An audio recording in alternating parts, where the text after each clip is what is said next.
the marches began, calling for land rights. Big mobs of people walked and marched and shouted for land rights. And what was that all about? And how did that feel? It was a good feeling too, because everyone was working together to achieve something. What do we want? When do we want it? What have we Now, got? what do we got, you know? It created unity and that created that strong bond between people. We were charged with that. We were ignited, and we had this fight in us.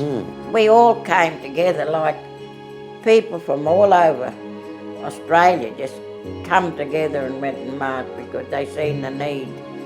And we was one then, we was one people, we was one voice. And that's what our people need to remember, that we have to stick together, we have to fight and be one voice, you know.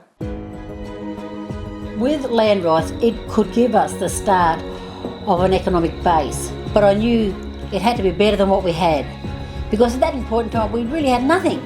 We really had nothing. The land rights legislation was not only about money and compensation and land, it was about politicising the Aboriginal community, about giving them a political base around the state to organise in local communities and look after their self-interest locally.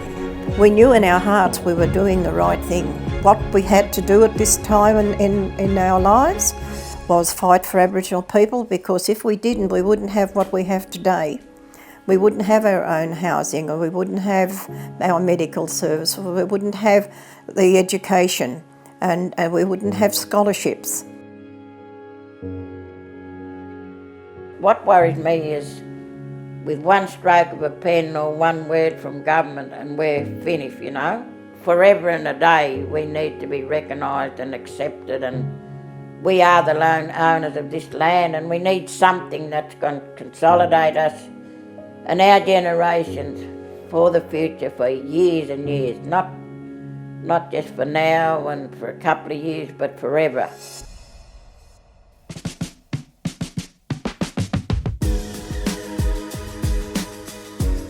The thing I'm most proud of for land rights is the fact that we've been able to achieve so much. The fact that we are moving into a brand new space of land activation and seeing benefits, real benefits on the ground for local people. And it's about taking up our natural right in the economy of New South Wales. That's not just about making money, profits and so on, but we need to be able to also have that to ensure that our social obligations, our people are healthy, our people are housed. I think it's important that land councils identify what is needed in their community and be able to engage with community, with young people, and be inclusive of elders. Remember who you are and where you come from, remember those core values of our old people, and continue that through in your everyday life. The main thing to remember now is, given that we've got further challenges coming at us as Aboriginal people, we need to come together as one, start working together. That's the main message, to start talking to one another, take care of one another, and certainly look forward to what the future holds. My vision for the next 40 years of land rights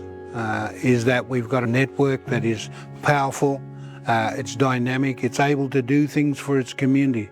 We have to do more though. We have to continue to hold these governments to account. We have to have young people who are willing, able bodies, because that's what it requires. 40 years is a long time, and the Aboriginal Land Rights Act has given us many great outcomes. I simply say, as a youth, thanks to all who went before and made it possible for us to have something. At the time, it was a great step forward for our people, but we have made many more strides forward since. Therefore, we need to continue to build on the foundation that was originally laid down for us.